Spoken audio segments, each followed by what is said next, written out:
Olá pessoal, estamos aqui, eu, professor Azeitona, professor Douglas, comentando sobre a pós-homologação, né, da Base Nacional Comum Curricular, a questão da língua inglesa. Bom, professor, como já comentamos no bloco anterior, né, esse bloco é o nosso último, né? Nosso último. E percebemos que as habilidades da língua inglesa, né, que o eixo de conhecimentos linguísticos, né, é o que mais tem habilidades, aproximadamente 22 habilidades, né? Poderíamos dizer por que dessa ênfase, né, basicamente nesse eixo, aproveitando também, professor Douglas, pedimos depois as suas considerações finais, né, principalmente aos professores, né, que estão nos vendo na questão da prática, né? Sim, claro. A questão e também a questão de como o professor pode avaliar, né, se essa habilidade que o professor solicitou durante as suas aulas foram atingidas ou não. Uhum. Bom, para quem assistiu aí os nossos outros blocos, para quem viu o bloco principalmente dos eixos organizadores, viu que dentro deles são 5 eixos organizadores. Por que esse tem tantas mais habilidades? Porque, como eu disse ali no outro bloco, ele agrupa os outros 3, ele agrupa a oralidade, a leitura e a escrita para utilizar esses conhecimentos de forma prática. Então, eu diria que é bem lógico que se a gente está falando de um eixo que foca na prática, então é um eixo onde você mais vai ter que desenvolver habilidades. Então, é no eixo do conhecimento linguístico que a gente vai ter mais habilidades a desenvolver. São habilidades de reconhecer, identificar, praticar, entender, diversos aí verbos, né? Verbos cognitivos que o aluno vai ter que desenvolver. Porque se ele vai ter que trabalhar de forma prática a oralidade, a leitura e a escrita, é nesse eixo que ele vai ter que ter habilidade de entender melhor, de escrever melhor, de ler melhor, e essas habilidades terão que ser desenvolvidas nesse eixo. E até dentro da estrutura da Base Nacional, você começa ali no 6º ano com os 3 primeiros eixos. Sim. Ele está inserido em todos os anos, mas o foco grande nele começa mais pra frente. Ou seja, depois que você tem a base, você pega essa base e começa a praticar ela.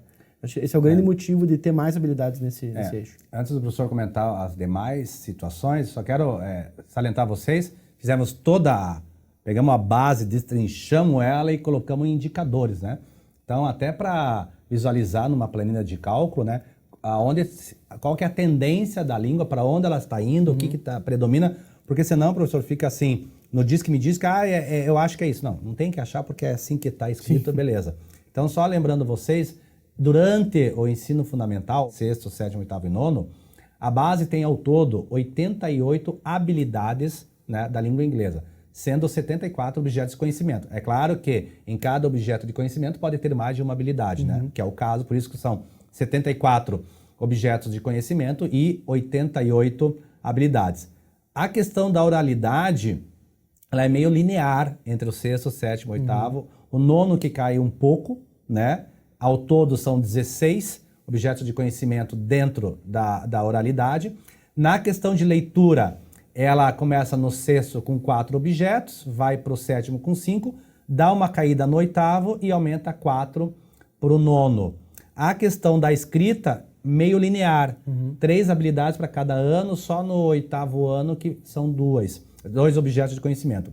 A questão da linguística, né, que foi, né, no 6º, no 7º e 8º são 6 e no 9º cai para 4.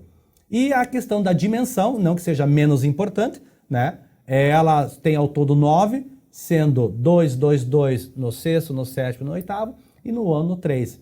Então, eu vejo também, professor, assim, na questão do 6º ano, né? São 26 habilidades, né? Aí o professor pode argumentar, nossa, mas eu tenho uma aula, 2 aulas, né, com essa galera, né? 26 habilidades. Mas, pessoal, se vocês forem analisar quais são essas habilidades, você vai ver que uma casa com a outra. Elas são muito interligadas. Né? Por exemplo, pegando aqui no 6º ano a questão da oralidade, a interação discursiva, ela deixa assim, ó, a primeira, né? A número 1. Lembrando vocês só a questão também dos símbolos alfanuméricos, EF, ensino fundamental. 06 é porque estamos falando do 6º ano, né? LI, língua inglesa. E 01, uma sequência numérica, né?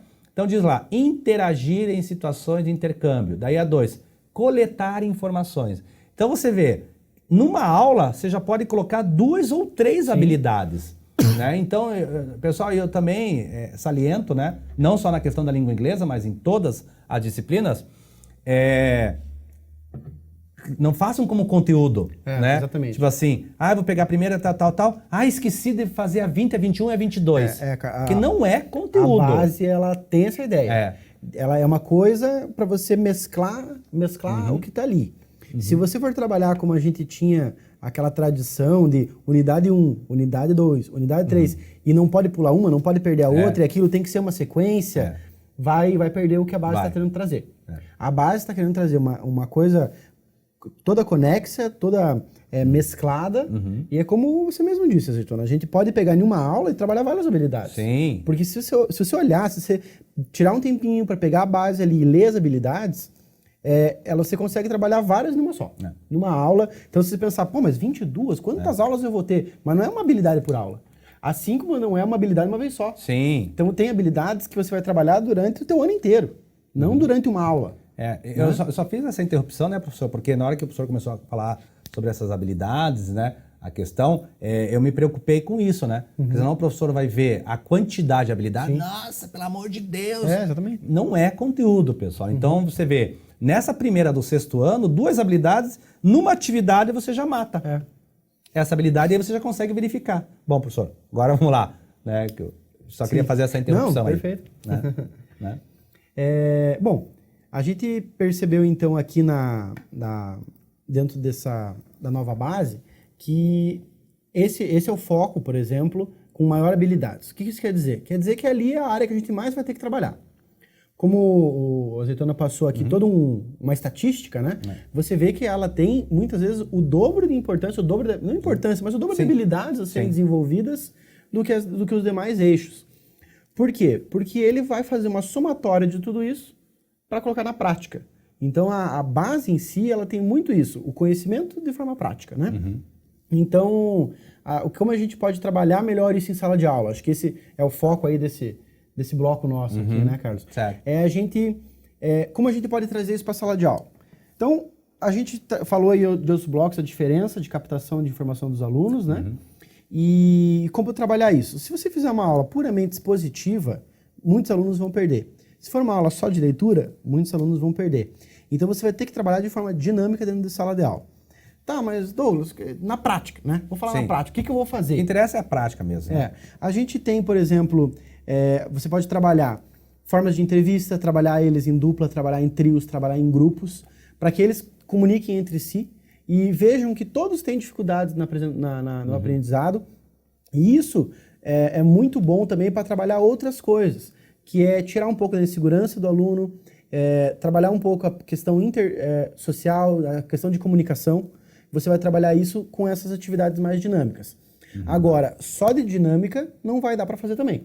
A gente vai ter que ter aí os momentos mais individuais, onde o aluno vai desenvolver as habilidades que são mais intrínsecas, ou seja, a parte da leitura e a parte da escrita, é onde ele vai ler para ele e expor de dentro dele. Mas, de repente, por exemplo, fazer atividades onde os alunos produzam um material e depois trocam esse material entre si para um interpretar o material do outro. Certo. Essa é uma ideia legal. Trazer para dentro de sala de aula temas de interesse do aluno. Eu acho que isso aqui é crucial. Poderia, assim, tema de interesse, videogame? Com certeza. Ou seja, o que os alunos estão fazendo? A gente está falando de alunos de 6º, 9º ano, então estamos falando de jovens. Sim. O jovem, ele está ali totalmente integrado no videogame, na internet, hoje em dia, os jovens veem muitos os vlogueiros, né? Os videologs. Sim. Então ele vê aquele cara que ele vê no YouTube todo dia, ele acompanha, toda semana sai um vídeo novo, então ele está ali. Ou seja, puxa esse interesse do aluno, o interesse que o aluno tem da cultura que ele tem, dos jogos que ele joga, das coisas que ele lê, do gibi, dos filmes, às vezes até filme de super-herói, e traz para a sala de aula. Certo. Aí você busca o conhecimento dele. Se ele entender, por exemplo, vamos dar um exemplo bem objetivo aqui. Com certeza os professores já viram aí muito o Minecraft, né? Aquele joguinho cheio de quadradinho, que os caras são viciados naquilo. Se ele entender que aprendendo inglês, ele vai ter acesso a mais vídeos, a mais conhecimento e vai jogar melhor aquele jogo dele, ele vai ter um interesse maior ali para entender o inglês. Então, dentro da sala de aula, trabalhar isso. Trazer filmes, trazer séries, mas não pegar um filme que você gosta, um filme histórico. Pega um filme que eles gostam. Sim. Trabalha isso dentro da sala de aula com o tema de interesse deles. Aquela velha história, né? É dar uma pesquisada com a molecada, né? Ah, pessoal, o que vocês estão vendo ultimamente? E aí, então beleza, então vamos trazer isso já. Sim. Né? Então, até, por exemplo, para pessoal mais do 9º ano, é interessante você já começar a trabalhar, por exemplo, uma atividade de entrevista de emprego. Você pega 2 alunos e um deles é o entrevistador, o outro é o entrevistado. Aí você já começa a puxar aquelas outras competências que a gente falou nos outros blocos, claro. de botar a inserção no trabalho. Ou seja, como se portar numa entrevista numa língua inglesa. Você está botando vários obstáculos objetivos ali para ele ter que tramar. Então isso você vai trabalhar aqui várias habilidades de uma vez só, porque ele vai ter que identificar, expressar, reconhecer, né? E ainda se portar. Então, são atividades que são interessantes de trabalhar dentro da sala de aula. O professor comentou agora, esse bloco é exclusivamente dele, eu já estou muito interrompendo, mas o professor comentou agora a questão de entrevista de emprego. Recentemente, aí uma escola de idiomas colocou na mídia aí a questão do emprego. E o rapaz falando, ele usou uma palavra diferente. E aí todo mundo olhou para ele e tipo assim, nossa, o cara é preguiçoso, né? Então, fizeram essa chamada, né? Não saber falar. Exatamente. Né? Porque eu, por exemplo, eu tenho módulos de ensino de Business English, por exemplo. É um inglês diferente. Você, quando vai falar num ambiente de negócios, e isso é as competências trazem isso, é você saber aonde você está falando e para quem você está falando. O aluno tem que entender que, assim como na língua portuguesa, cada local tem a sua forma apropriada de falar, na língua inglesa também. Então, aqui, dentro das habilidades, você vai ver ali que ele modula a prática da língua inglesa para cada local. Se você está com seus amigos, existem palavras que você pode falar. Se você está num ambiente de trabalho, numa escola, falando com pais, falando com pessoas mais velhas, tem palavras que você já não pode falar. Correto. Né? Vai reduzir um pouco a gíria, mas a base não desmerece as expressões e as gírias. Sim. A base faz você trazer. Então, por exemplo, o que é legal em sala de aula? Você busca lá na internet expressões inglesas. Expressões bem cotidianas, bem joviais, que estão, às vezes, dentro de vídeos de jogos, vídeos de cinema, e traz para a sala de aula. Mistura lá, faz vários papeizinhos, mistura e distribui na tua turma. Então eles vão ter que tentar entender aquela expressão, por que ela está funcionando e como utilizar. Aí você está trabalhando umas 3, 4 habilidades de uma vez só. Sim. Porque você está vendo você está aumentando o teu repertório linguístico, você está aumentando a tua expressão, você está trabalhando o conhecimento cultural e, ao mesmo tempo, o entendimento da leitura e da escrita. Então, você consegue trabalhar essas diversas habilidades dentro de atividades dinâmicas que tragam o interesse do aluno para a coisa. Pessoal, aproveitando o que o professor Douglas acabou de comentar, me permitem uma sugestão, né, uma ideia. Acredito, professor, que os professores devem iniciar pela avaliação. Não a avaliação no papel dita, mas se for também, né? O que você quer avaliar nesse aluno através das habilidades, né? Então, o que você quer avaliar? Então vai estar lá a habilidade número tal, seja 6º ano, 7º, 8º, 9º, né? Vai estar habilidades que você quer trabalhar. Porque o que acontece hoje, professor, que eu vejo nas escolas, né? A coordenação pede para enviar o planejamento, né? Aí muitos professores só mudam um ano, né? Mudam um ano e enviam. Aí, geralmente, os planejamentos é checklist, geralmente, tá? É checklist de coordenação. Entregou, não entregou, mas nem usam, né? Aí, pra forma. Só para ficar lá que foi entregue. Eu sou a favor de planejamento, mas não esse tipo de planejamento, porque você tem que planejar o que você quer, né? Na vida, em tudo, né? Mas não esse tipo de planejamento que só muda o ano e entrega, que é de conteúdo. Que você vai utilizar recursos? Quadro negro, giz. Nossa, né? Que mais? Mais alguma coisa? Não, sem comentários sobre isso. Então você vê que aí eu me assusto quando uma coordenação pega um planejamento desse e vê isso e não faz nada. Sim. Né? E isso é o que a base tenta mostrar para os professores aí. A gente vai ter que usar mais meios de comunicação. Os professores vão ter que usar... Nos objetivos gerais ela diz isso. Vão ter que puxar um projetor, vão ter que puxar o computador para botar um vídeo, para botar uma imagem. Hoje eu faço, inclusive, uma coisa muito interessante.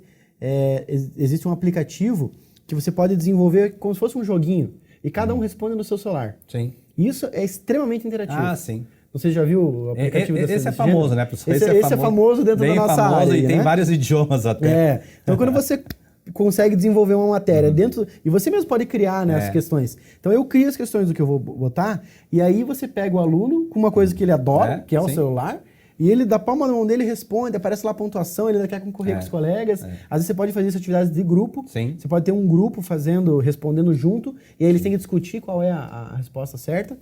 Então, você vai estar trazendo outros dispositivos, outras modalidades para passar o aprendizado. E reforçando, né? Corroborando o que o professor falou. Quando você faz a sua avaliação primeiro, né? Porque os professores ainda têm aquela coisa deixa eu vencer o conteúdo, aí a coordenação pediu a avaliação no dia 15, no dia 15, às 23 horas e 59 minutos, está chegando a avaliação, de qualquer jeito. Sim. Esse conteúdo eu dei, sabe aquela velha história? Ele que não estudou, né? A gente sabe, não vamos comentar de alunos aqui, mas talvez, e lembrando, né, pessoal, que a avaliação é um documento oficial, é da escola e tá o nome do professor, e fica em posse da família. Sim. Então, tem gente que não dá valor para avaliação. Então, tomem cuidado que pode ser um tiro no pé, né? A questão da avaliação. Então, tem que tomar muito cuidado a forma que está sendo avaliado, né? E em cima da avaliação, professor, você viu as habilidades que você quer. Aí sim você vai ver que recursos vai utilizar. O professor falou, posso usar um tablet, posso usar um smartphone, posso usar um joguinho, ou posso fazer uma interação, uma dinâmica, tal. Pronto. Aí sim você vai fazer o teu planejamento. Sim. Né? Aí sim você vai fazer planejamento, porque você já sabe o que você quer avaliar de um aluno. Né? Porque senão, aí depois vai fazer uma atividade, né, bem legal que está fazendo em sala de aula, que eu vejo que muitos professores fazem, e infelizmente pecam na hora da avaliação. Sim. Aí entra famoso só na gramática. Professor, eu quero agradecer, já vou dar a palavra para o professor agradecer a vocês, né, mas eu quero agradecer vocês, o tempo é muito rápido, né? É curto. Passa muito bastante rápido, coisa. mas nada impede de vocês solicitarem mais bate-papo com o professor Douglas, podemos fazer ao vivo e vocês fazendo perguntas para o chat, manda aí para a gente, né? Porque nesses pequenos 4 blocos, né, gente, não tem como você falar de tudo, tem que condensar muito, tem que condensar muito, então nada impede o professor falar só do 6º ano, falar só de certo eixo, né? Nada impede, né? Então eu quero agradecer muito a presença de vocês, né? Estar aqui com a gente, comentando do projeto Entenda a BNCC, eu, professor Azeitona, juntamente com o professor Douglas, né, comentando sobre a língua inglesa. Professor, por gentileza. Carlos, eu tenho então a agradeço a todos vocês aí pela atenção, espero que tenham gostado do material que a gente trouxe para vocês. Como o professor Carlos disse mesmo, é que a gente tem que reduzir muita coisa. Então eu peço para vocês que agora que vocês viram esse vídeo, não sei se vocês já leram antes a base, mas agora que vocês viram nossos blocos aqui de comentário, vai lá, lê com carinho, lê desde o começo a parte introdutória para você entender a estrutura, para você entender a proposta dessa base nacional, e daí você pula para a tua disciplina. Se você for direto na tua disciplina fazer leitura, você vai ficar meio perdido do que está acontecendo ali. Então, começa do começo, lê a introdução, vê a estrutura, vê a parte gráfica ali que está bem legal, e daí vai para a tua disciplina. Lê com carinho, você vai ver que vai ser muito mais legal de trabalhar a matéria dentro da sala de aula, ela trabalha de um jeito mais interessante e eu acredito que a gente vai conseguir aí modificar bastante e promover, melhorar a questão do ensino aí de maneira nacional. Então, mais uma vez, muito obrigado pela atenção de vocês, ficamos aí à disposição e qualquer coisa, estamos aí, né? Obrigado, professor. Obrigado.